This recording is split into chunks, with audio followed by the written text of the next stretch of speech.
이번 사건을 보면 이제 유사 범죄와 좀 다른 양상을 보인다. 물론 이제 잔혹한 것도 굉장히 있습니다.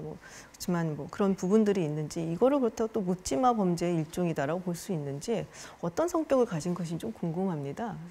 사실 이 묻지마 범죄라고 하는 것의 핵심은 동기가 불분명하다는 것이 네. 가장 큰 원인으로 해석이 되고 있습니다. 그런데 이 사건 같은 경우는 사실 그런 PC방에서의 다툼이 본질적인 살인의 동기가 과연 될 수 있느냐라는 것 측면의 접근보다는 그것이 촉발되었는 어떤 트리거 역할을 한 것이 아니냐 이렇게 이제 해석을 할 수가 있는데요.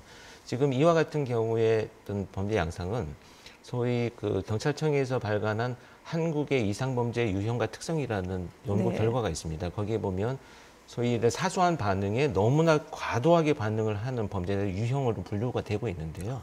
네. 이런 유형들을 보면 짧은 시간이지만 분명히 자기의 어떤 그 범행 계획이 수립이 되어 있는 경우들이 있습니다. 그래서 무작정 그 어떤 자극에 대해서 반응을 하는가 보다는 그 자극에 대해서 내가 어떻게 어떤 방식으로 공격할 것이냐를 자기 스스로 짧은 시간에 결정하기 때문에 자기 의식과 책임이 반드시 있는 것으로 해석을 하고 있습니다. 그럼 이 상황에서는 굉장히 의식을 가지고 그 결정을 한 것이다라고 지금 보고 계시는 그렇습니다. 거죠? 제가 조금 그 현상을 좀 더 소개를 드리면 설명을 들어보면 지금 이 사건에 있어서는요.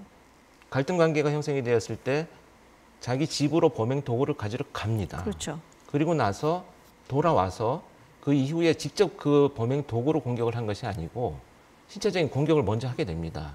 이 행위가 나타내는 의미는 뭐냐면 내가 범행 도구를 사용했을 때 나타나는 결과를 반드시 자기가 인식하고 있다는 얘기가 됩니다.